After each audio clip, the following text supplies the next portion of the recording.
every Tuesday with very interesting discussions. Just this morning, we did tell you that we'll have Mr. Willis Bashasha, the Director, Manifesto Implementation Unit in the Office of the President.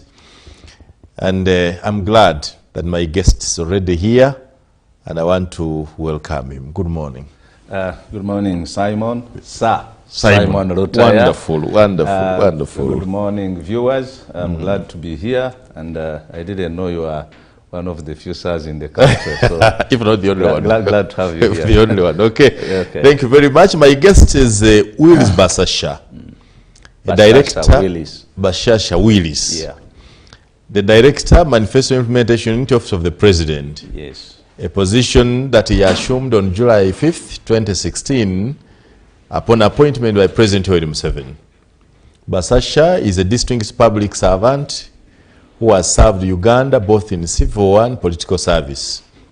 He is a rare breed of civil servants, famed for his incorruptible nature, loyalty to the national resistance movement, and an efficiency in whatever he lays his hands on. He is an active religious man. Bashasha is the head of laity at Western Ankole Diocese, one of the most powerful dioceses in the Anglican Church. Bashasha has an enviable track record of work with his serious specialities, including customs knowledge and public management. He is a former C5 chairperson for Bushenyi District. Between the years 2011 to 2016, he has served as a customs specialist at URA for 18 years. He holds a master's degree in management studies, a bachelor's in social work and social administration from Makerere University, a diploma in law, a postgraduate diploma in management from the Uganda Management Institute. He also has a National Academy of Customs and Narcotics Control certificate, as well as a certificate in customs administration. He has worked at MI is now at Manifesto Implementation Unit for so many years, and a longer profile that I cannot read today. Welcome to the show. Thank you so much. This is the hot cup. I am humbled by the I wanted to save you of the introduction yes. so that I do the introduction. But perhaps let me get into your job. Okay. What is this thing called Manifesto Implementation Unit? Thank you very much. Once again, good morning, viewers. This unit was created around 2007.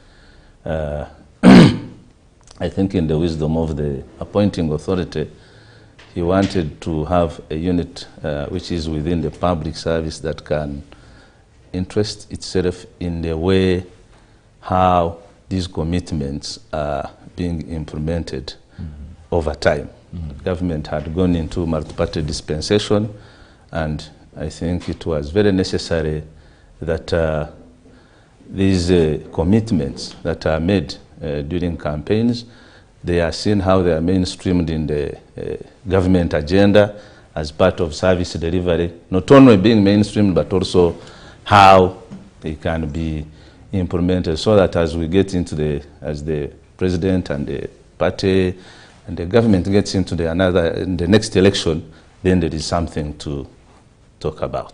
So you are a unit under the president's office? Yeah, it's the office of the president. This is one of the departments, but called the unit. Oh, it is a department? Yeah. So you have other staff below you? Yes, I do. Do you have grassroots representation, say, at districts and other places? Not really. We have we work of course as a department within the bigger entity. We work with others. For example, we have the full office of the RDCs, who are also part of the presidency, so whom we work together in as far as executing part of our work is concerned. But we have also initiated what I would call establishment of the manifesto focal persons, and this was through requests through the different accounting officers in the different ministries, departments and agencies of government, so that they can appoint some people who work as liaison. And these are largely drawn from the planning and the evaluation departments. So that's how we work together. How do you interact with the different ministries? For example, if the president promises tractors in a particular area, it is the Minister of Agriculture to deliver them. True. How do you get in there? At what point do they get to you? That's a very, very interesting question. First of all, much as we are called an implementation unit, we don't implement. So most of the implementation work is done by the ministries, departments, and agencies. Our core business largely is to track, to follow through and see whether the commitments as have been laid in this manifesto at a given time mainstreamed into the government agenda, and then they are implemented. So coming back to what you raised is what I had told you before, that we have made an initiative of trying to get to the accounting officers of the implementing agencies, appoint people whom we work with as far as reporting mechanism is concerned, and also our tracking is concerned. So, like you rightly asked, if it is in the Ministry of Agriculture, and maybe we pledge the tractorization of the country. So, the Ministry of Agriculture is obliged to report to us on how far they have gone on this aspect. And then it is through these manifesto focal persons whom we meet regularly to share the progress on this aspect, like any other commitment in any other MDA. Are you doing this as a full-time job or something you casually do on top of your other things? No. Full-time job. Full-time? Yeah. Your work every day is to track this manifesto? Absolutely. I will tell you that it is not about, I don't know how you understand tracking, but this work of ours goes beyond, getting these reports, analyzing them. We also do the field visits. We do the engagements, both at the center and even at local government. So we go to the field, engage these leaders. You have seen us calling some of these leaders into Nari, or sometimes we go to the regions to meet them and then discuss this subject matter. So it's a full-time job, as the manifesto is a living document all the time. So we have to be sure this is how it works. Yeah. So are you a civil servant or a political appointee? I am a public servant. But not a civil servant? I am guided by the standing orders of civil service. But you're a political appointee? Yes. You don't sit for any interviews? No. There are no levels of promotion? No. There is remuneration? Yes. I like that last part. Yeah, because I'm paid. Okay. Yeah. Okay. So, at what level did you get to this manifesto? Did you participate in its formation? No. I want to say that the crafting was done by another team, which was headed by Professor Kamuntu. And for us, I think we were requested to submit some information in as far as the activity was concerned. So as a team, we were never involved. This was work of the Secretariat and the appointing authority as the chairman of the party. Okay. So this thing you're calling the Manifesto Implementation Week is for what particular purpose? So the Manifesto Implementation Week is one of the initiatives that I introduced at this office. Its intended purpose was how do we celebrate the swearing in. Usually we host it in May. And May 12th is the day when the president is always sworn in according to the constitutional calendar. So for us at the presidency, through our unit, we said, how do we celebrate this? And it is through that we brought this initiative of the Manifesto Week. And the Manifesto Week largely here will be to bring accountability to the citizens. But this accountability now is beyond the usual accountabilities or the reporting that is made through the different offices of government. This time around, it is the cabinet itself coming out. These are the ministers coming out to present how each of them has been able to deliver on the different mandates under their docket. So that is basically what constitutes the Manifesto Week. And it's not 1 week, as you are aware, cabinet is quite huge. So it ran through 2 weeks, but we call it a manifesto week, just as a name.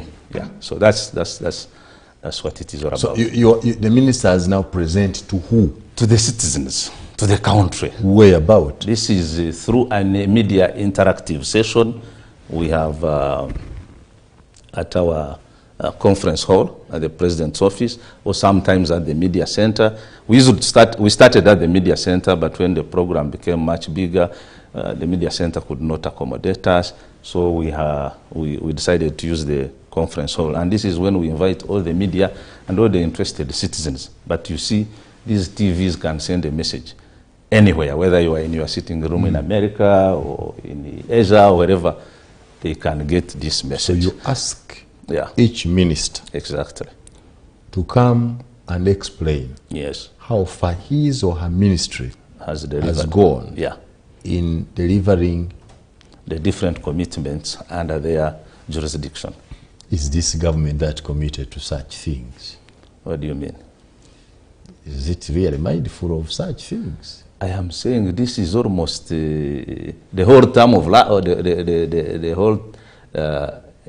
whole term of 2016-2021. This was done, and all the cabinet ministers did come and presented, and the whole country was appraised on how far we moved in as far as. But you know the bacteria of our things getting ritualistic, simply performed as ritual. No. Somebody comes and says, they may even say what is not happening. Yeah, but you see, this time around, this was a proactive initiative. You see, for a long time, many times than not, we would have either people using the media coming to inform the country on even matters which may not necessarily be true, because we were not coming out to inform the country. And this initiative now that offers opportunity for the people in charge politically, because the technical people are always explaining these things all the time.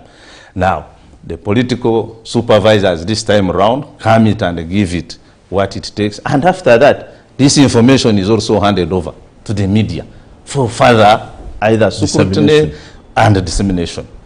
And through this, we are able to, I can say, to achieve many things. First of all, it improved the citizens to appreciate how far we have gone as far as implementation of their manifesto. Secondly, it reduces also on the burden of the president, because the principal was almost the only person explaining the progress that was going on.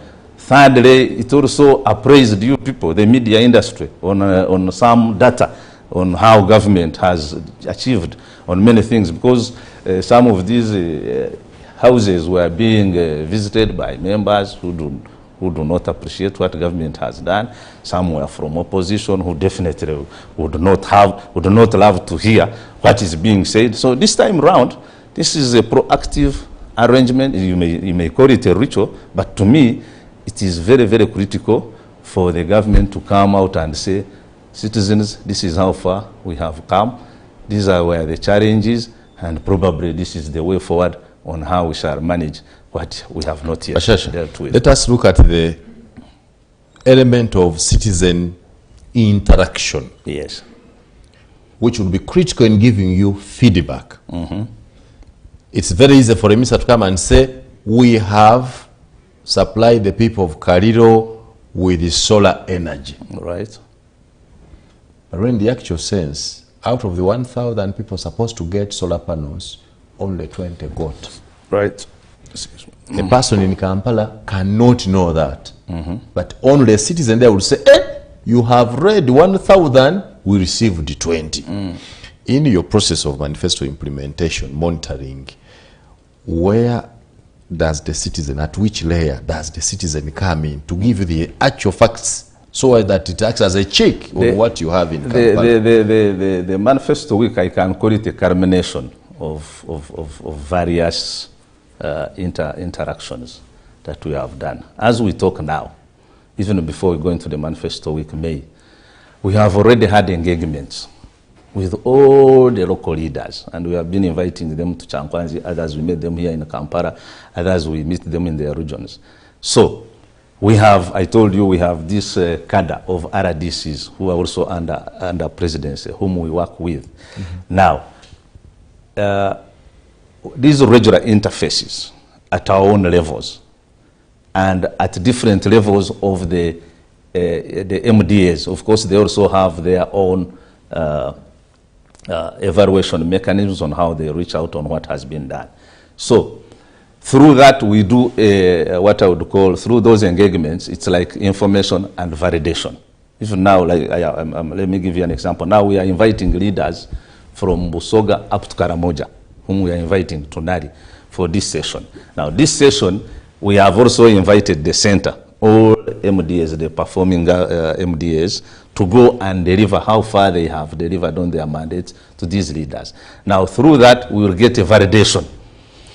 The people, the chairman from Kariro, the cow from Kariro, the chairman Bate from Kariro, the RDC from Kariro, all these are present. And we are able to say, no, Mr. PS from water, the water you are talking about, the dam you are claiming is not there. And then for us, we are taking notes. And by the way, if you have been following these interactions at the Manifesto Week, when the ministers finish their presentation, we also come in and bring our side of the story as the people have been tracking or monitoring the manifesto. And we say, yes, Honorable Minister, you know we have a policy saying that we are supposed to give seed schools every sub-county. And from the statistics you have presented, yes, this is true, these projects do exist, but they are beyond the timelines of delivery. So what are you telling the citizens as to when this will be delivered? So we have that opportunity. Secondly, it also gives the opportunity to the media, because there is a Q and A session after the presentation. It's not like a parapet thing where the minister comes, presents, and then he walks off. No, after we come in and we also bring our side of what the tracking and the monitoring has observed over time. After that, it is a Q and A, which invites the media to give their position as far as the implementation is concerned.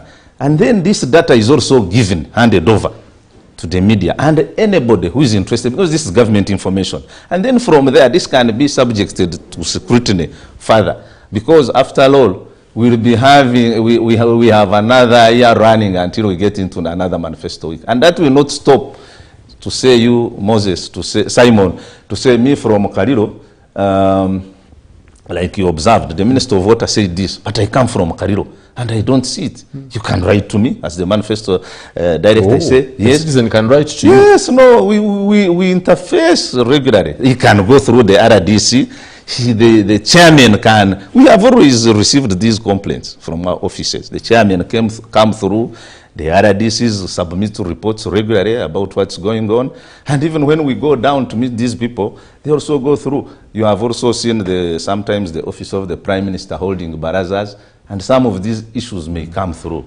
Now, when we go down, why are barazas not part of your projects? No, he said they're in the Prime Minister's office. Yes, that's another mandate given somewhere else. I can also say we hold some kind of engagements, but we may not be calling them barazas. But that does not stop us from engaging with the citizens at all levels. Now, what I also wanted to raise is that when we go down and we pick some of this information after those engagements at the different levels, we bring to the attention of the implementing agencies. Like you rightly observed. You say here, for example, a school project has been abandoned. Reason, the contractor has not been paid, or he was paid before he had finished his work. Now, how do you ensure that this project is moved on? And it is through that some of this data has also been used by the Minister of Economic Monitoring, which is also under presidency, to further work on the impact of some of these issues. So who is your line minister? Honorable Babaranda Babiri. You are supervised by Babaranda? Political supervisor. But the technical supervisor is the Secretary Office of the President, Haj Yunis Kakande. That's our PS. That's my PS. But you know, Ugandans have no contract with Bashasha. They have a contract with Museveni. So you work for him. at what time do you interact with him? Because whatever you are doing, he's the one responsible. But now, one way, before this cabinet, manifesto week comes through, we raise what we call a cabinet information paper, which goes to cabinet, updates, and also request them that they should come and do this presentation. It's not that Bashasha, I sit down and write, I say, Honorable Minister, so and so. No, that's not, that's beyond me. So there is a protocol that it goes through. So secondly, we make these regular reports to the PS. There are PS's meetings. He also engages them and say, you people, my unit has observed this. These are areas which have not moved well. They also go and pick it from there. On top of the reports that we have also brought to their attention that we have been in the field, this is the observation. Thirdly, the minister is always in the cabinet and can make observations on any of these areas as they are being presented by the different Thank you. My guest is Mr. Willis Bashasha, and Bashasha is telling me, and convincingly so, that they have done a good job in tracking that government of Uganda delivers well on what they promised. And by what he's saying, you'd imagine that all is well. You've said you carry out field visits. Yeah. Do you see any transformation of our societies when you visit these deep villages? Do you see anything happening? Me, Yeah. I don't see. Well, I don't know whether you came from Mars last night, but if you have been here for a while, I don't know how I can describe you. You know, where I come from, we used to have a blind man called Mutere. So I think later it became like an idiomatic expression whereby even where you don't see the obvious, they would say that even Mutere even Mutere can see this. Now that's said and done. Yeah. You know, human nature is also very complicated, and especially when you are dealing with these issues of perception, you know. But the transformation has really taken root down there. You know, it may not be as, as magnificent as probably we want to believe at our level as the elites. But I don't know whether you have also taken trouble to visit, for example, when there are these agricultural exhibitions. Yes, I have. Different. I don't miss those ones. Have you seen the different products that are being displayed? Yes, I do. What message do they give you? When you see now those bottles of wine, you see some shea more production. Yes, shea more butters. Varieties. Yes. More value And addition. we're knowing where we are coming from. And when we talk about transformation, how does it appeal to you? You know, yes. And if you can move from here to every main entry and exit of this country on a tarmac, is it a mean No, thing? it's a big one. Now, it's a process. It's a process. It's not something that, it's not an event. Transformation cannot be an event whereby I said, you know, like you have invited me here, I have appeared and therefore this is transformation. No. So we need to appreciate the way these things have been moving. If you have been to the areas, for example, the president has talked about his home area, and you see how the people have moved from the pastoralism nature, nomadism, settled down, and do some bit of commercial farming, and the earnings, and what also has come into the value addition, the different milk coolers within the community. It cannot be underestimated. And this is slowly taking shape in many other areas. Different people will have different testimonies. Others will be dismissive. They will say, no, we don't see this. But I can assure you that this country is on the right path. Should we keep the faith and keep the message. Many times than not, we definitely have disruptions of politics. We tend to politicize these programs and whatever. And I'll give an example also from myself. You know, we used to have like one factory, a small farmers group. But now within the whole, this former Bushenyi, you can't imagine how many factories have come up, even through the private sector initiative. So, if you go to the shelves of our supermarkets, don't you see some products that are made from Uganda? Is that a small shift? If you come from Busoga, I worked in those borders of the East. I don't know. Do you know we used to enforce, as part of our enforcement strategy in customs, to enforce bread from crossing. Bread was coming from Kenya up to Busoga, up to Kariro. You were eating bread from Kenya. Now, are you aware that even part of our bread could be now eaten in the western parts of Kenya? It is now the reverse. So can we really say that there is nothing? When I visit the villages, I observe abject poverty. Well, you know, even that abject poverty needs also to be on a single meal a day. Children are failing to stay in school.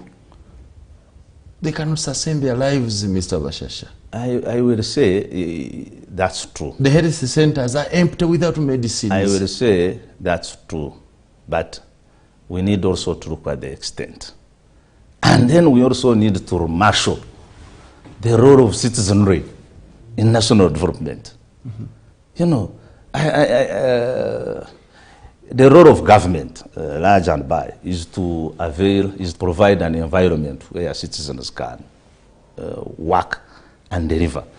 Now, this government has gone also an extra mile to even go up to the doorstep of Simon. I have tea seedlings. I brought you goats. I brought you this. I want you to improve your household income. Please plant this. Please plant this. This is going to lead us anywhere. And this is, it's not even, I would say that with confidence, this is not even targeting NRM people. It is targeting citizens. The handout method of economic transformation. You can call it the handout, but to me, what is critical is the citizens need to shift. We need a mindset shift to appreciate that how best can I use this or take advantage of this and then be better, whether you are going to vote NRM or not, but start with yourself. So that mindset of hard work and appreciation of how you can take advantage of this government support, and the president has always been very critical on this. He says, yes, we have done roads, yes, we have built these hospitals, we have moved this electricity, but that is not going to bring something in your pocket. So that calls for the citizens extra initiative on how we take advantages of this, and then we see. That's why you have actually arrived where I wanted you to come. Yeah.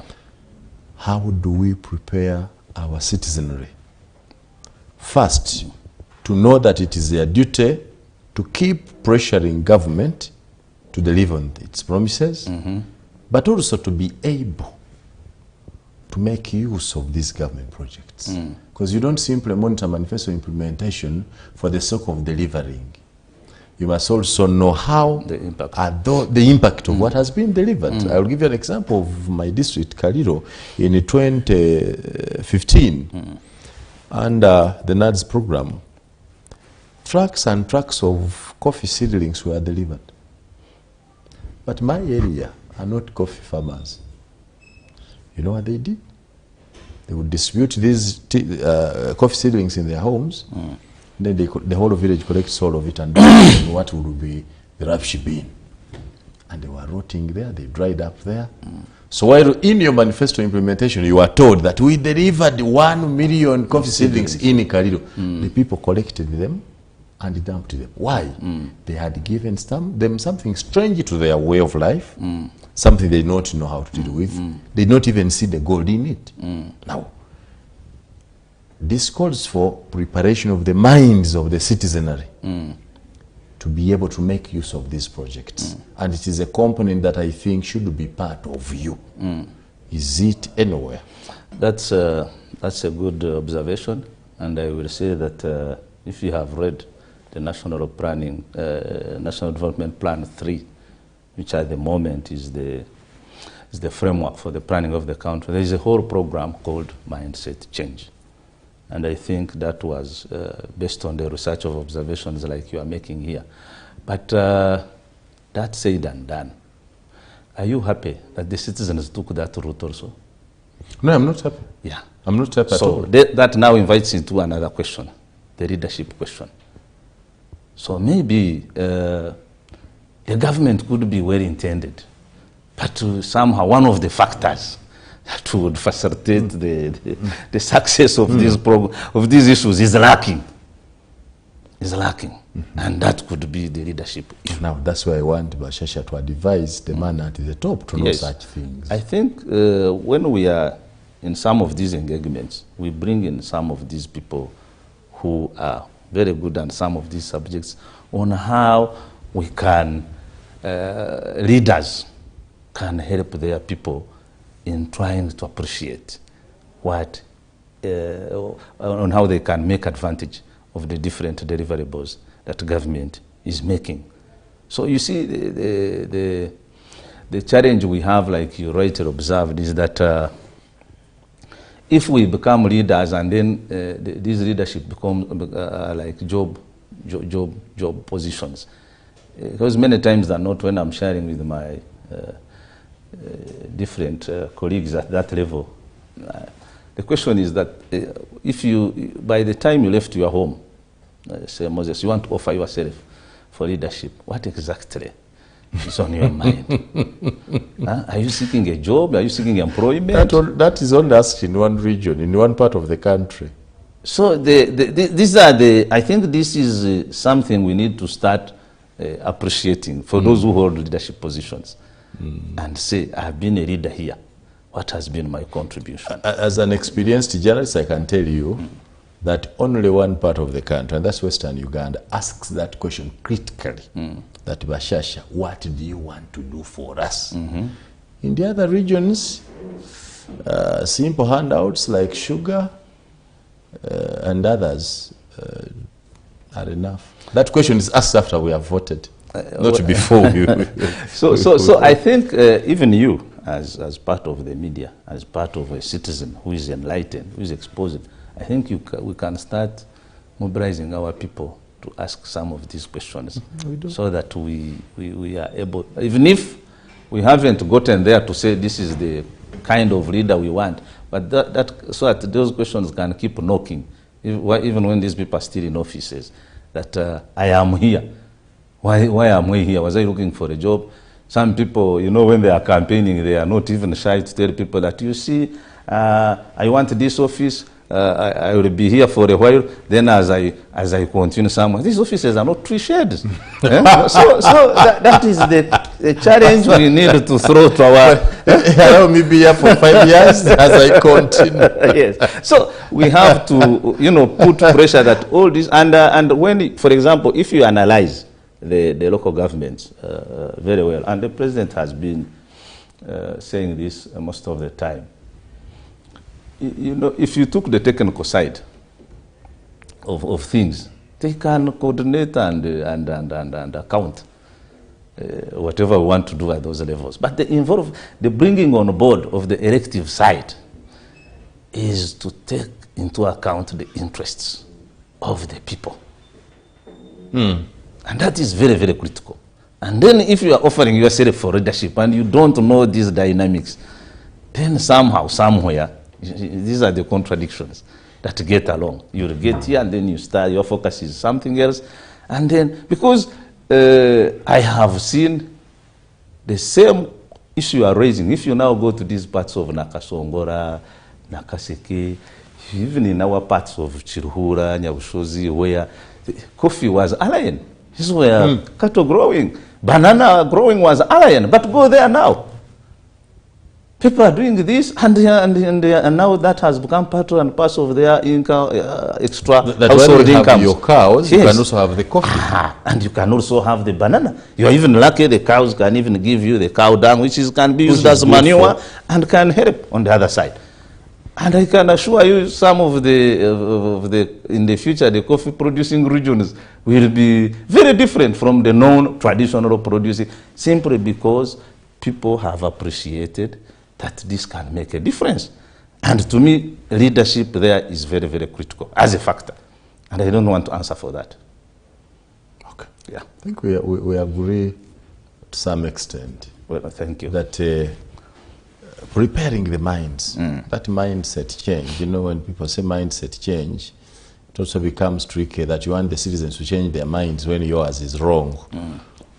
For example, if you are corrupt yourself and then you are telling people about mindset change, yes. If you cannot even deliver the little given to you to deliver to your people, and then you want them to change their minds. I want to compliment that observation and say, when we talk about mindset change, we tend to exempt ourselves. Yes. And that is very, very wrong. To change their minds, exactly. Not ours. Say, no, the mindsets that are a bit bent or whatever, that have issues are there. No. But even ours are bad off. And that's why we are stuck in this kind of situation. And that's why the president comes out and says, okay, you people have been sleeping. Now I can see a sign of waking up, and we seem to be moving. But if we had all drummed up, picked this message, reached out to our people, you say, yes, coffee was not part of this, but coffee can grow here. We can do the soil testing and establish that and help the people to start on that. And then the moment the coffee is done, maybe now what remains is what type of coffee. You see, there the coffee which does well in the highlands and the one which does well in the lowlands. And maybe we don't need to bring the coffee which is a highland variety, and then you bring it down to the lowlands. But if the people, if we are people-centered as leaders, and we have people at the center of our hearts, and you are in these offices to know you want to make a difference, you want to make sure this is ABCD, then there is no reason why. I don't want to go into the Mabat issue, but that is one thing that is a mindset problem, and which we are suffering. And of course, as we continue suffering at this level, as the elites, as these leaders, you don't expect our people, because these people are going to continue suffering what we call displaced either mindset challenges. I understand. Yeah. How often do you meet the president? Rarely, I want to say. Really? Yeah.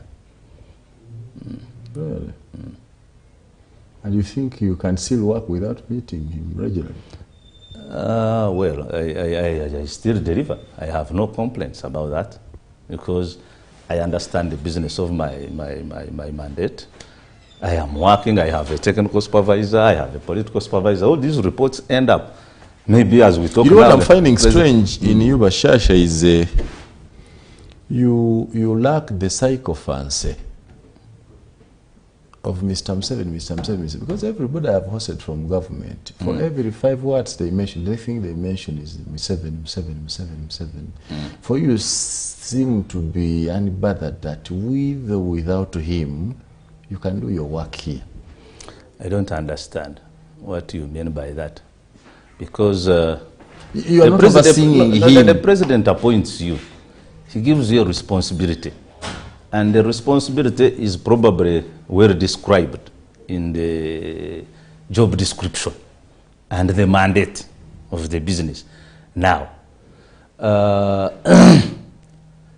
you also have supervisory roles or protocol, which guides you. You know, here you are doing well, here you are not doing well.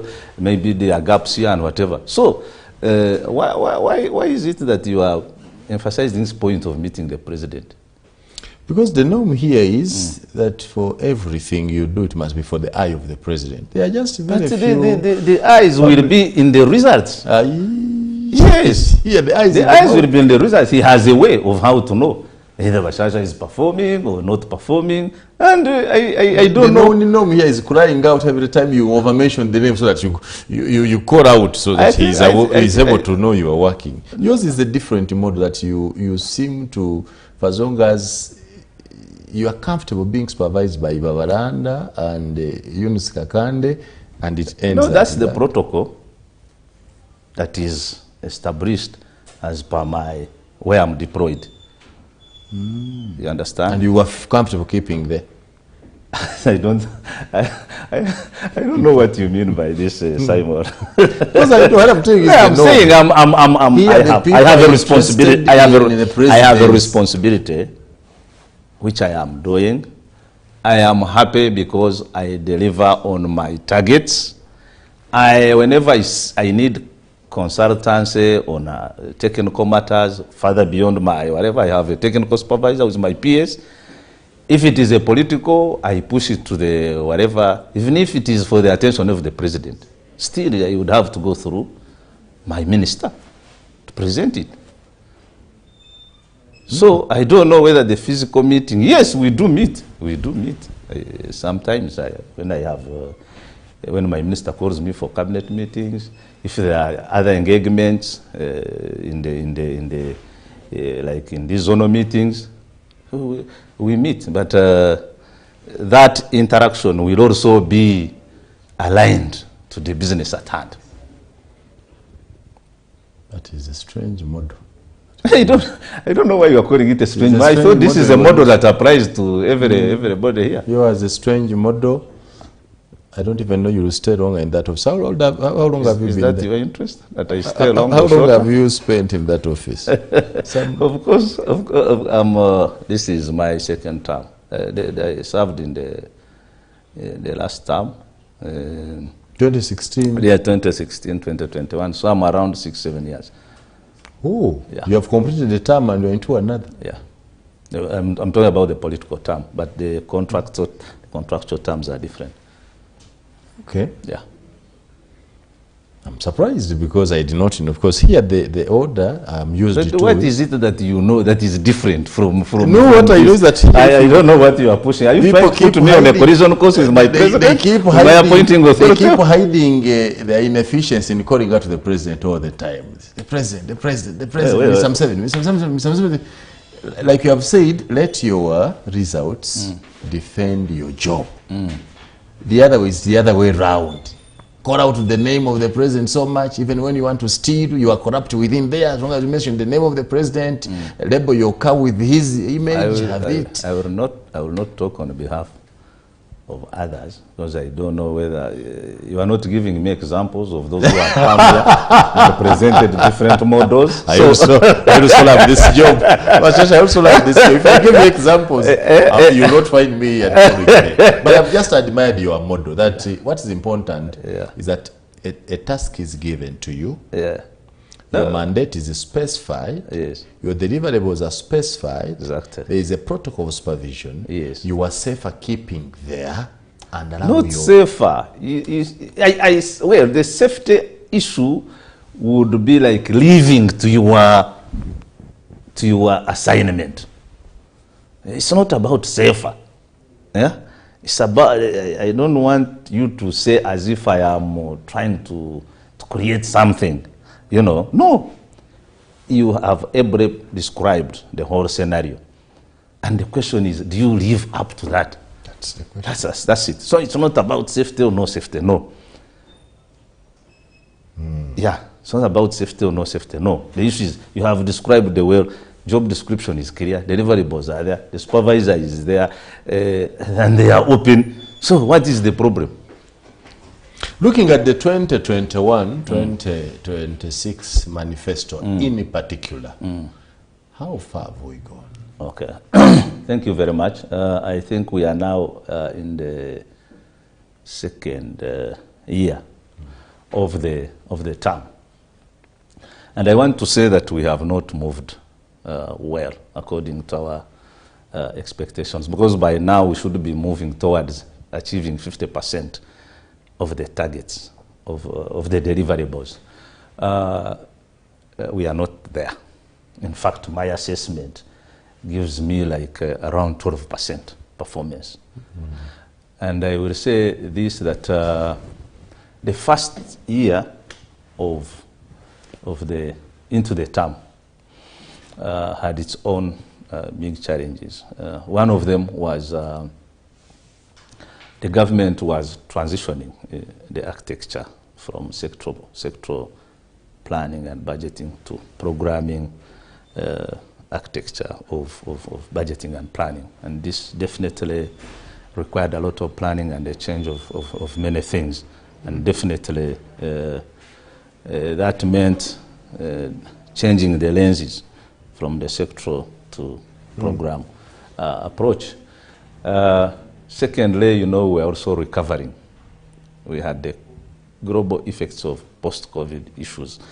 I wouldn't want to say that we are now 100% free of it, but of course the social, economic, and all the effects, as you can mention them, were still part of us.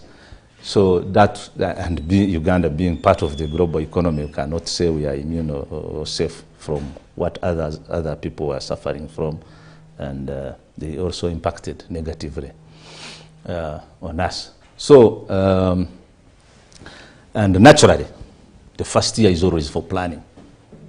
You know, you are trying to look at these deliverables and the different commitments and trying to align them into your budget frameworks, into your plan. So, usually that goes. So the serious implementation of some of these commitments or real government work begins in what I would call the second year of the term. So we sincerely lose 1 year.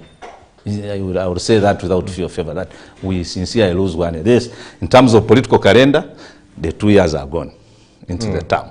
But in terms of real business of government, you have like 1 year lost because of that transition. So the assessment puts us at that for now. Is this a job you enjoy to do, or the only viable thing for you to do? What do you mean enjoy viable? If you had other things, would you really be in here to struggle with this? But I am also making a contribution, like any other person engaged, to work for the government. I am enjoying it, I'm giving it my mind, my soul, and everything. And if you came and said what was before and what is now, I can ably say. And I don't mind, I can now confidently and proudly say, yes, this is where I have left this, and others can build on from that. If you had anything to hand over, what basically would you hand over? What would you say? I, Bashasha, did this, I can confidently say now that the visibility of the manifesto as a reference document of government works is now there. The visibility. The visibility and accountability. That those in offices know. No. As you do your work. Exactly. Not only technical, but also political. There is a document to refer to. And you have a responsibility to account as far as those commitments in those documents are concerned. The Hot Cup at 9 continues shortly after this break.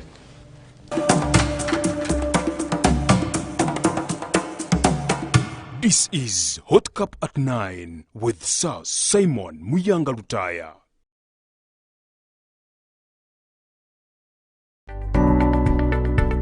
At 9 on Baba TV, this is the last part of this show. My guest is Mr. Willis Bashasha, the Director, Manifesto Implementation Unit in the Office of the President. A very, I can now say for the last 1 hour I've interacted, a very open-minded person. Bashasha, yes.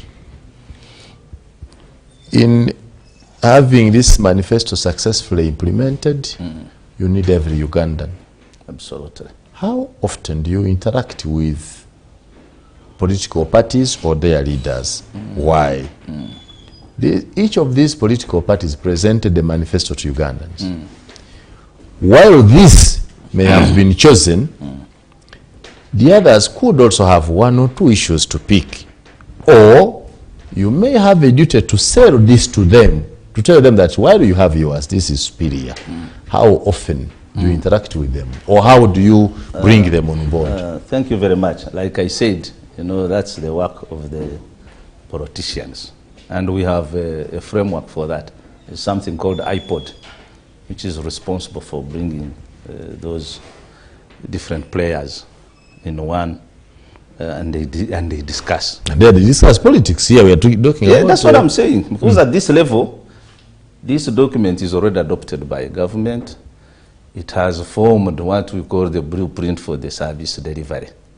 So, what may happen at the point we are trying to raise is that through iPod, now, if the politicians meet and probably agree, because that invites all heads of political players and gives them forum to discuss whatever issues they have of political nature.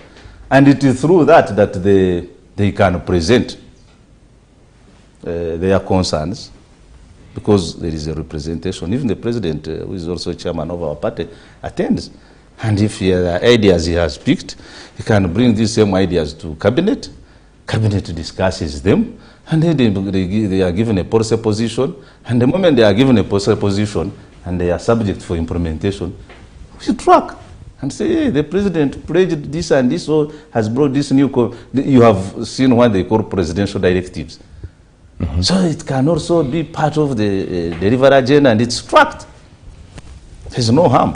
I've heard you say you invite many of these leaders to Chankwanz. Yes, by the way. Why don't you invite the FDCs, the NUPUs, the GMAs to Chankwanz? When we are inviting these offices, Office of the District Chairman, RDC, Office of the Party Chairman, the Chief Administrative Officer, the technical, we invite the Mayor, we also invite the Town Clerk. So these are what you'd call the top core, the core of the local governments. Now, some of these offices are occupied by people who are not necessarily subscribing to the NRM. And they come. We have had a very, very healthy and constructive engagement. I think one of these days, we have just finished Northern Uganda, and they were all there.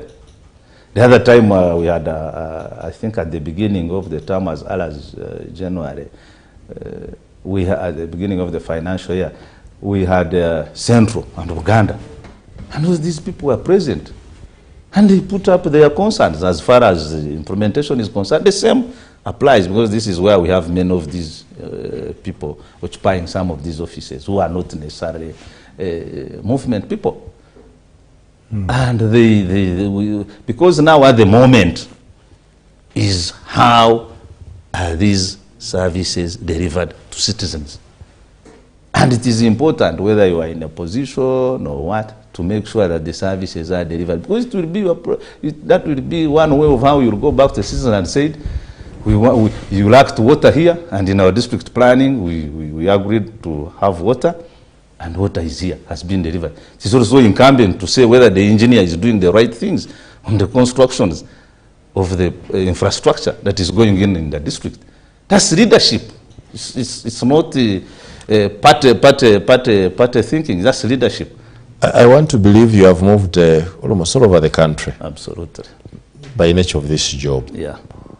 What do you think are the one or two main challenges to the transformation of our country? One or two main challenges overall now. Okay. The starting point is probably what we have shared here, the issue of the mindset. Mindset. Both at all levels, by the way. Leadership. That's the new thing you have added. Yeah. So I don't know that's the new thing you have added. Everybody who talks about mindset change talks about minds of the villagers, minds of the country folk, not their own mind. No, even us, we have a big problem, and that's why we need to strengthen like this institute, the National Leadership Institute in Chankwanz, so that people can be modeled to appreciate even that responsibility. I'm told it is only for political indoctrination. No. I think I've not been there. I'm going to talk to... Yeah, I'm told that people go there to get politically indoctrinated. I'm going to talk to the Minister of ICT, and he invites all of you, the media people. You come and enjoy these talks. And there's something new to learn there, like what? Every time Knowledge is No, I mean, knowledge other than is political indoctrination, because I don't want to be told to subscribe to for you, NRM. that's what you are saying, and this doesn't exist. That political indoctrination doesn't exist. What is there is ideology and some of these issues we are raising here. That is exactly. Mindset. You have said that ideology. Which ideology? No. The NRM ideology. No. Ideology doesn't necessarily have to be. When you talk about ideology, you are not talking. But also appreciating where your country has come from and where we are going. It's very important. That has been the trap. No. They started by telling you where our country has come from, so that you are able to appreciate. Do you see what I was raising? How good they have brought you. Do you see what I was raising? The mindset challenge. Even us at our own level. Because now for you have that. That's my mind. That's what I'm saying. Now if you have that mind, how are you going to help the person who wants to come to Chankwanzi? At that level, when you have that mindset, how are you going to help him? You are going to bias him. And he may miss. These are the issues. What we have been told is that Chankwanzi is for that one. The moment you go to Chankwanzi was off the question. So I was saying the first issue is mindset change. Good. The second issue is depoliticization of government programs. Depoliticization. Yeah. I think many times than not, we tend to over-politicize agendas. And this undermines the systemic approach and also sometimes sabotages the way everything is viewed with a political lens. And definitely that kills the whole spirit of where we can take this country. Have you bothered to find out why that is like that? Well, I think that's the level of democracy where we are. You know, we are growing. Too much or too little? No, the democracy is still young. It's still young. We haven't reached a level where now we have to look at interests. You see, if you are in a country like America and the flag is being raised, everybody stands. It doesn't matter whether you're a Democrat or a Republican, but everybody respects the flag. So what about here? You understand? So there are certain things that should be binding us together as a country, as a nation, irrespective of our differences. We can have quarrels, I don't have to whatever, but when we meet as Uganda, there must be something that draws us together as Uganda, that common consciousness. Very good. Yeah. It is one thing I'm still looking for. Somebody asked me in 2020 towards, is it after COVID, around that time. He said, what is that single one or two things that Ugandans, that all Ugandans, irrespective of their tribes, religions, will die for? Have you found it? I have not found one. I haven't either. That's why I'm raising it as an issue. And we need to work on it. That one thing that we all respect, that will die for. Yes, no, that's in terms of example, but we should look at many. The Ugandans. What draws us together as Ugandans. So that when Willis meets Simon, you are from Soga, I'm from Ankole, but now we are here as Ugandans because of this, because of the other, because of the other. It doesn't have to be one. You need as many. And you haven't found one yet.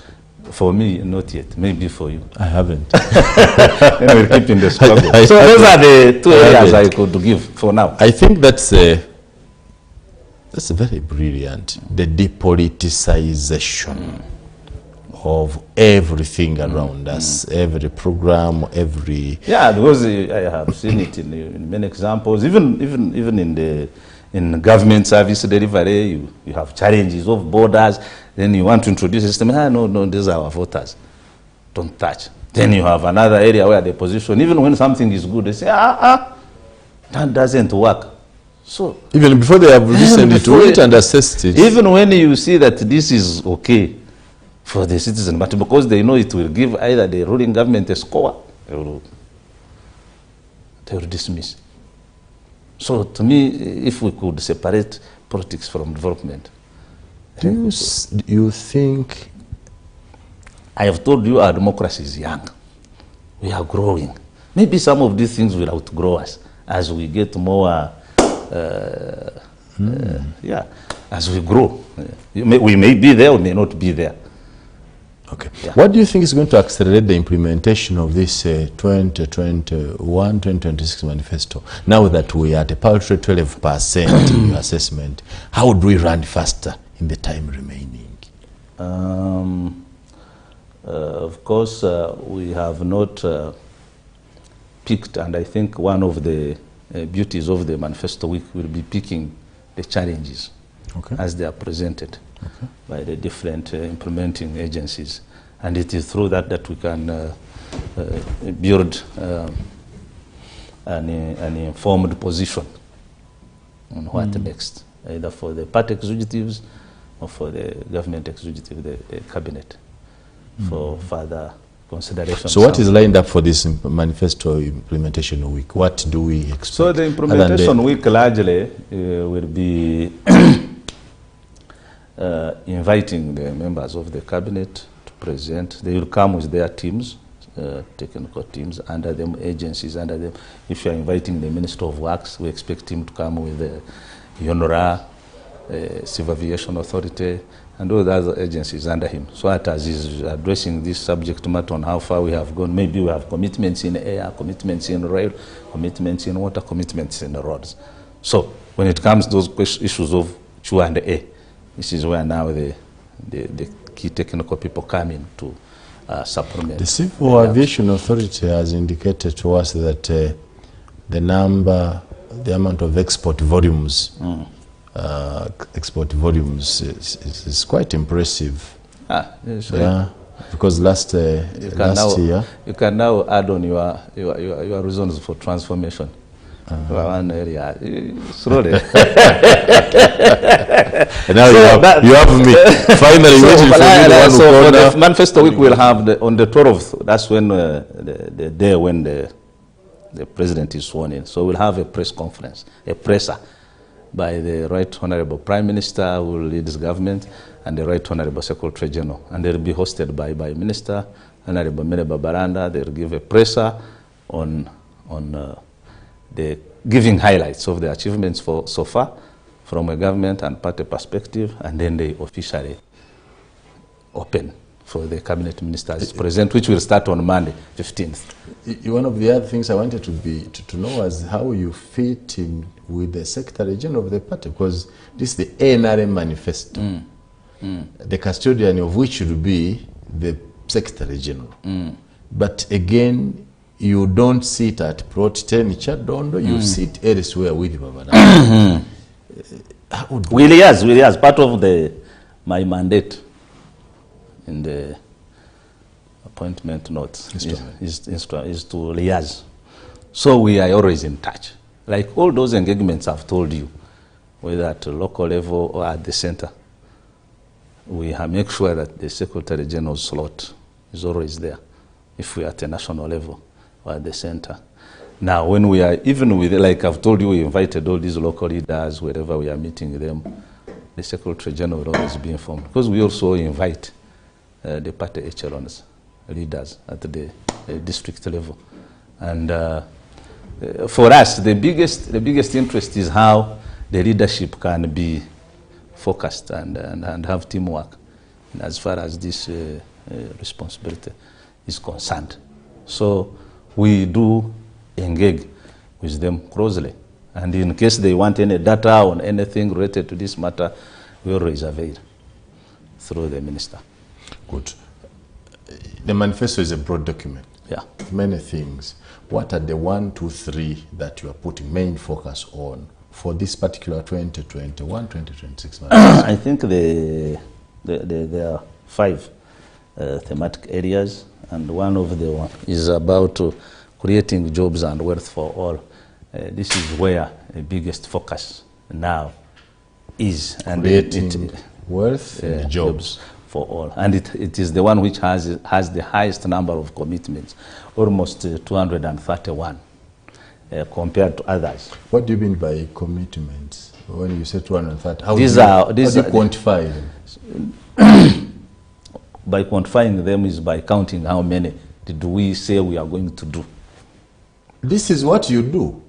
You take track of the numbers. I'm saying I go to the thematic area. Yes. look at what did we say under wealth, creating wealth and jobs. What are those commitments? What are those deliverables That we are we talking said. about? We are talking about. Hey, Yes. these are developed by you or By those who crafted the party, those who crafted the document. And they are very well listed. I'm going to leave you a copy. I have a copy with me here so that you understand what I'm saying. Now, when you come to a subject matter like a thematic area, creating jobs and wealth for Ugandans. that's the thematic area. That's a thematic area. And these are Okay. 5 of these. Now, Number you one. will read, you will see what has been done in the past. No, you can read 1 or 2. You can read 1 or 2. The other ones. Now, I know what I wanted to take you through was, let me first finish what I, so now, this is the way forward.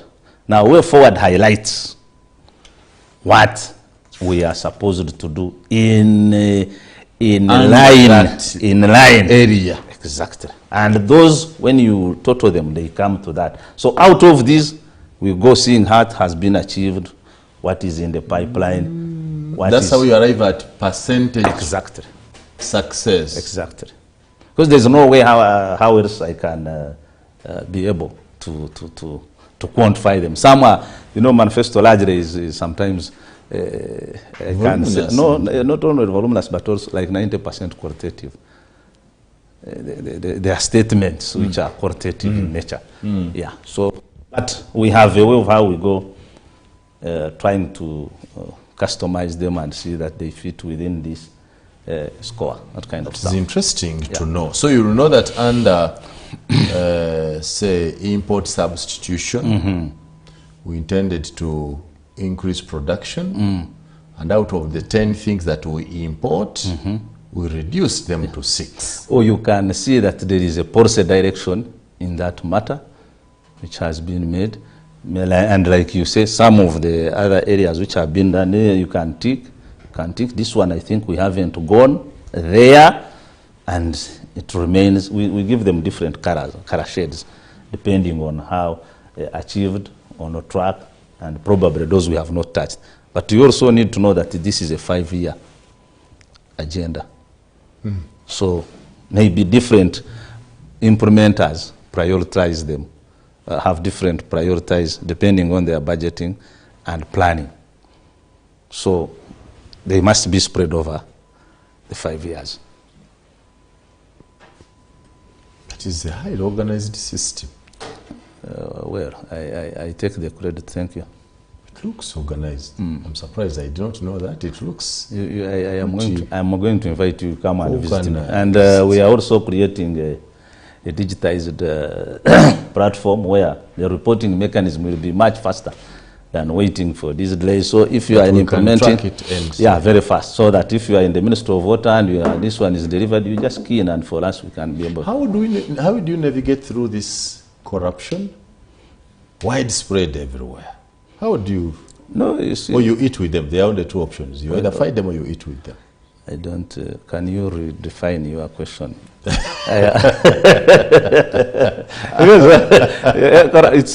It's like you're asking me that corruption is part of the deliverable, and then how do I? I don't know. That's an insult. I don't take offense. Okay, with apologies. With apologies. How? No, corruption. You steer free from. Steer free. I think free from it, because the standards are there. Problem. It's a problem, and it is still a challenge. It is still a challenge. And many times than not, my view has been that the issue of corruption cannot be finished through finger pointing. And we cannot even, I even hear people say, the president has failed. The police has failed. The judiciary has failed. But what have you done, you as a Ugandan? I think the whole thing of dealing with this monster starts with us as individuals. And we must look at it as an enemy of the state, as an enemy of our country. And you can say, this is a no-go area. And if it is a no-go area, then that means you have helped the policeman. Because He has no no, I mean you have helped him, because now we will not judge him harshly to say he has failed to do this, because it is not there. We will not judge harshly the president because this problem does not exist. You imagine if there are no these issues of Mabat, what would be there? There would be nothing, maybe something else. Yeah, so But because it is there, because it is there, we are and all which, in there, and which starts discuss. as an individual action. So can we refine the individual fight, so that we don't say, hey, it is happening, oh, the president has failed, oh, the police has failed, oh, the judiciary has failed, oh, you, Bashasha, and your government, the party. So we need to, those are the things I was talking about. What are those common values that we can share as Ugandans, much as we may not have? So if we can have that, that anti-corruption values. You can do everything, yes, but you don't plan so me, I will do this at my level, whether I'm a policeman, whether I'm an army man, whether I'm in the office of the president, whether I'm wherever I am, I will deliver accordingly. I will serve my country. You know, this even also built into patriotism. So the presence of, this uncontrolled corruption also puts a question. You know, Bashasha is not just a technical person. You have been a politician. Yes, I know. You have stood for LC5. I know. So I will make this statement in that line. That don't you know that if you divorce corruption from the NRM, it will collapse? Do you have evidence to support that hypothesis? Evidence in this case would be what? Yeah, but you have a hypothesis you are putting to test. So what would be your finding? Maybe you because me, I don't believe that that's true. My belief has been that the DNA, within the DNA of the NRM, there is corruption. That's why I'm saying. That you denied it. Where did you take that DNA for testing to prove that, without corruption, NRM is corrupt? Where? Let's have a short in Wandega. Let's have a short 9. We are in our very last segment. My guest is Mr. Willis Bashasha, the director for Manifesto Director for the Manifesto Implementation in the Office of the President. Mr. Bashasha has told us about the Manifesto Implementation Week, what is being done, and what they continue to do. In our very last minutes, I want us to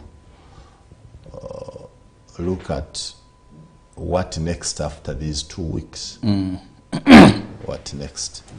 First of all, even before I forget, I think I need to invite you to come and participate in picking this information, and then you see how you disseminate it up to the farthest point, so that Ugandans, not only Uganda, but also other people who live in this country can appreciate how far we have gone, especially with those presentations. Sure. Then, after the 2 weeks, of course, the arrangement is that this is a continuous exercise. First of all, as we receive the cabinet submissions on this subject matter, but also across the country, we have engagements of our RDCs, district leaderships, chairmen, and other technical people, also explaining to the citizens at that level how far we have moved. And we encourage them, we give them guidelines, and encourage them to customize the presentations. If you are from Kariro, why should I tell you a Center 3 in Oshenyi? You need to know in Kariro how many Center 3s the government has put there, how many seed schools we have brought there. If we have planned for a tarmac and it is going on, because the people there live there. That's where the manifesto is. The manifesto is not in Kampala, although everybody may think so. So that the whole country is on the same page of what's going on. Of course, they will also be enjoying the newscasts and other forms of supplements that will be coming out in the print media on the whole subject matter. Now, past this, definitely, for us, we continue with our mandate on exercising the many other activities, but it would be our wish that this continues all the time. This information dissemination continues all the time. It doesn't have to be the Manifesto Week when we hear about this and then we thin away or we melt. No, it should be continuous all the time. And I think the infrastructure is there. For us, this dissemination is always there, but we would also love to see at this level the cabinet continuously updating the country, the PSCs continuously updating the country from their areas of responsibility. And because today information is very critical, we cannot continue burying ourselves in those standing orders of saying, you see, civil servants do not talk to media or what. But the citizens need this information. So if we don't do it, somebody will do it on our behalf and in a negative way. And then we come fire brigading. And we don't want to get there. And I think this is the biggest argument where His Excellency has equally also been concerned. Why are my people not telling the citizens what we have done? A lot has been done, but little is said. So, thank you. In just a minute, I want to update you that the Minister of State for Karamoja Affairs, the Honorable Agnes Nandutu, who police said yesterday was in hiding, has finally appeared and handed herself over to police. Information reaching us from our reporters now says Agnes Nandutu is at the CID headquarters in Chibuli, where he's being questioned, and thereafter police will decide. We're waiting to see what comes out. But finally, reports that she had escaped through Malaba to Kenya and that she was out of the country are false. Nandutu has appeared and before the criminal investigations detectives at Chibuli for questioning on her role in the Karamoja iron sheets. This and more will come your way in our next reports as we continue. Let's have Mr. Bashasha conclude his program on the Manifesto Implementation exercise. So, I think that's a good setup. So, who checks you? I have got a supervisor. I told you so. Only that? Oh, that's yeah. Enough. That's enough? Well, it's not enough, but also, like I said, because your job is kind of cross-cutting across the government spectrum, people will be, in a way feeling it. And I believe sometimes it filters beyond what we do and also gets the necessary circles. So it's there, but in terms of structural supervision, I'm supervised by my PS. You know, I was district councillor at the time you were district chairman. Oh, great.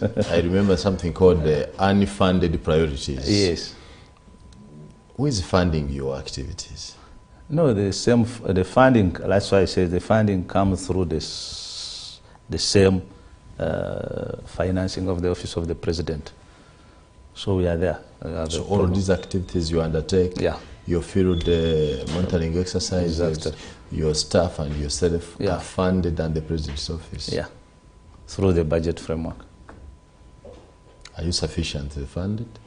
I am not, but we try to work within the means.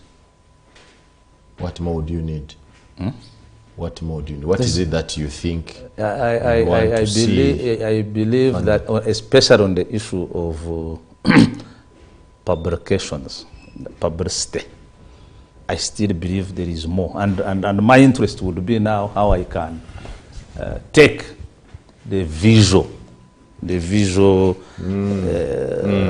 and that's very expensive. Understand. That's very expensive, yes. Very expensive. Yes, but with high levels of believability. Yeah.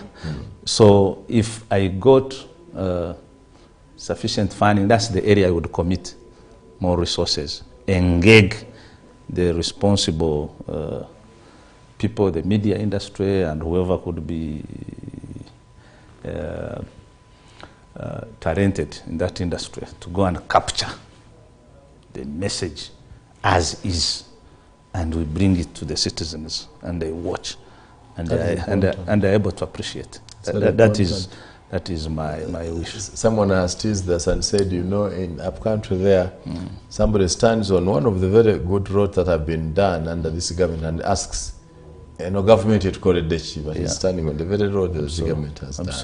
But perhaps the visuals, which are the easiest to be consumed by our younger population, which is also quite noisy and agitating, would be very important, would be an important area. You show them the vision, because for them they believe by seeing, so they don't have time to read this. And the experiences, you see, if you have visited you somewhere who has probably done a 4-acre model, give you experience, those who have tried this transformation I was telling you about, how some of the people have started these value addition things. They can make wines from bananas, can make wines from the pineapple juice, and the yogurts from milk, the cheese from milk, and many other value addition products that have come on stage through this. And then maybe now we start raising the question of how do we help these products move to the supermarket? Where are you, UNBS, are these products certified for human consumption? Can now they compete favorably within the markets? And then what are the issues, what are the challenges of these people?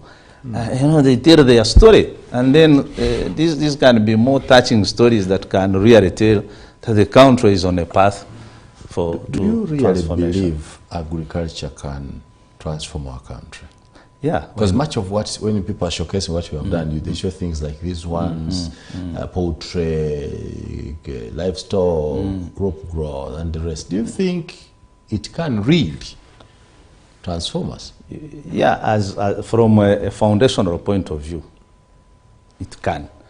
Now, why do I say this? Is that agriculture will provide what I would call the raw materials, which now can make us propagate into the maybe manufacturing and even the support service industry at another stage. So we can now have this value addition agenda, agro-processing industries coming into place. You have these products, and that can also grow into heavy manufacturing, depending on now when people have appreciated how do we manage agriculture, the practices, the agronomical practices, the chain of these products that they are engaged in. And then when they can even now specialize and now say, okay, for Kayunga, now from individual to cooperative, let's now say Kayunga now is a pineapple growing belt. And now if we are giving them these small machines at household level, let's now take a bigger plant to Kayunga. And now the whole of Kayunga becomes a specialized area for producing pineapple jam. And that can go into whatever. Now, you are now going also, out of that, you are now going to invite employment at another level, the accountants, the chemists, the who's now will be making sure that this factory is producing a product that is up to an international standard. So that's what we are talking about. Now, over time, whether this agriculture is still necessary or not will be dependent on the level of development and how each of the sectors have been able to take off on their own. But for now, it is a sector that employs many of us, and it still has opportunities of which can be able to push us to somewhere. So I still believe that agriculture as a sector still has a role to play. What we need to do is how do we support it? How do we improve the methods that we are employing in terms of if it is livestock rearing, if it is crop production, and that's it. Two economists in our country have both argued different. One says, let us produce enough and then the production will fetch markets. Another says, no, we have enough production. We are lacking markets. May I pick your thoughts on that? Where do you belong? Have we done enough production that we should look for markets? Or do we need to look for markets we have enough? It depends on which angle you want to look at it. But, you know, we need now to understand of the two, which triggers the other. So is it the market that triggers production, or it is production that triggers the market? So I think, to me, this is where we need to do more science and understand. Which one, to tell me? Yeah, so I think, to me, the presence of a market can increase demand, and then demand will put pressure on production. So if we were assured of a market, that would mean we have to produce for that market. And everybody would want to fit within the supply chain of the market. So to me, I think the market has also has been a very big challenge affecting our production. This production can change in a very short time. People are assured of the market. So the two economists were, you know, when we were attending the national development, the launch of the National Development Plan 3, two economists came there. And they were arguing different. They were all in charge of the planning docket. One was the executive director of the National Planning Authority, Dr. Joseph Mugawala. My friend. And another one was Amos Rugorobi, the Minister of State for Planning. So Rugorobi said, you know, let's look for the markets. Once the markets are there, production will trigger itself. Mugawala said, no, let us produce, because I do not want to look for markets. And when the markets appear, there are no supplies. You understand? So those were the two economists. So you subscribe to the Amos Rugorobi docket that let us have the markets. The markets will trigger production that easily. Yeah, demand will always trigger supply. Trigger supply. Wonderful. Thank you very much. We want to wind up. My guest is Mr. Willis Bashasha, the Director, Manifesto Implementation Unit, Office of the President. Bashasha, do you know, in all you know, this manifesto book here has a page of Mr. Museveni on its front, which means that whatever you are doing, you are helping him to deliver on the terms of the contract he has made with the public. Do you think Mr. Museveni is still able to steer our country? Because I know the reason you are doing this manifesto implementation, that at 2026 we are going to say we have performed at 99%. Let's have the money continue. What is where are you taking me? In the manifesto? Yeah, because we always have a constitutionally, we can always have one president at a go, and he's still in charge. So when time comes, the constitution also gives Ugandans opportunity to choose their leaders every 5 years. So when that opportunity comes, maybe you can ask the same question. I remember you asking me at the beginning of this show that, Simon, have you come from the Mars or you live in Uganda? I also want to bring the same question. Yes. People are already taking sides. There is nothing like taking. There is a constitutional order here. There's a constitutional order, and I think it is important that it is respected. We can always have one president at a go. Time will come when that opportunity is also open. But I have a right to wish to stand, and I now want to tell you that there is also the constitution also. The laws also. I want to stand for president. The laws are also clear on the calendar for politics. Yes, you can wish, but there is also the calendar. The wishes must also be aligned to the calendar.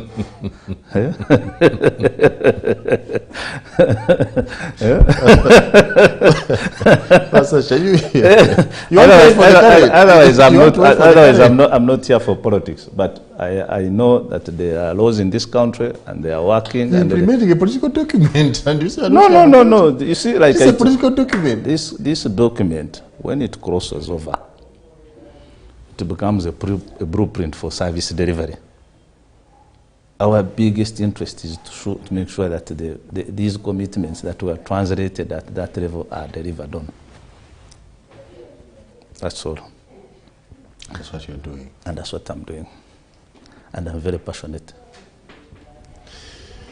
On a scale of 1 to 10, evaluate your own performance in implementing this manifesto. Your own now. I'm now looking at Bashasha, the individual. As far as we are, scale of 1 to 10. As far as delivering on what I'm supposed to do, I think I'm over 90%.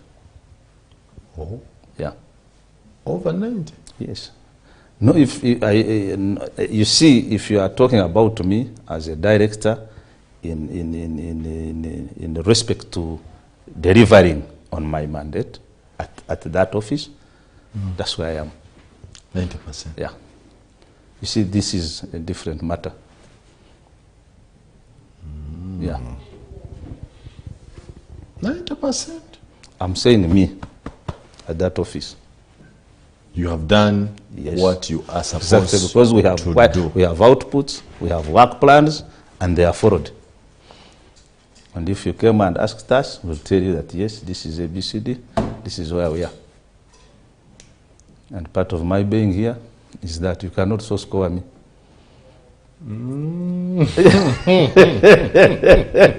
I can do that after here. But I want to really thank you for your great time. It is not easy to do such work. What I have appreciated, you know, the good thing with me is that I don't want to speak when you have left. I have appreciated your level of organization. Most humbled. You look highly organized. Most humbled. And the level of focus. You Thank seem to be extremely focused on one job. But above all, Thank you. the lesson that I'll give the others is the focus on what you're supposed to do. The orientation from my grandmother was that if you do not understand the job, do not do it. And we'll say, take as much time as you can to ask the person, say, Mr. Bashasha, what did you want me to do for you? Because you may miss just one thing and you kill the whole mission. I think what your friends working for government should know, they should understand the job, that they understand the demand. Because once you understand the job and its demands, then you know the tools. And when you have the right tools and the right brains, you can be able to deliver. I want to thank you for your time. Your own person I would love to work with you for in the new government. This one I have no space. I would give no, you the space is always there. The principal can invoke an instrument anytime. I would be happy because I would actually love to have a specialist in communication. If I became something, I would definitely work with. I would be all of the people I would want to love to work with. Yes. But because there is no space now, I'm sure in the next government there will be space. And I want now to assure you that in the next government, I'll look for you. Okay. Which one do you think this will be? I don't know where you... Because me, as far as I'm concerned, the space is there. I can see who has issues with space. To me, the most important thing would be relevance. So, and I am saying that working with somebody of your background is very relevant on delivering my mandate. So issues of space are yours. I don't want to go there. You see space? Space has never... This is, space is always there. Space, I don't know what kind of space you want. I have raised the issue of relevance. That's all. Space... Relevance exists? I mean, I'm saying having somebody of your background support my other responsibility of dissemination, preparing messages. Fantastic, fantastic. I also believe you, but I don't see the space. I'm saying matters of space are yours. I don't want to go there. My point has been delivered. Relevance. And you are very relevant, and the space I know is there. So it's incumbent upon the authority to take a decision. Thank you for this wonderful. I'm most humbled by your presence, and thank you. Please come again. The Hot Cup at 9 ends here with Mr. Willis Bashasha, the Director, Manifesto Implementation Unit. The Manifesto Implementation Week starts when? Today? Starts 12th May. 12th May. Yeah. So those two. That's when we shall have the presser by the Right Honorable Prime Minister and the Right Honorable Secretary General, and they will be hosted by my Minister. And I also want to give you this copy. Wonderful. For purposes of... You have handed over this to me. Yeah. So I welcome you into the space.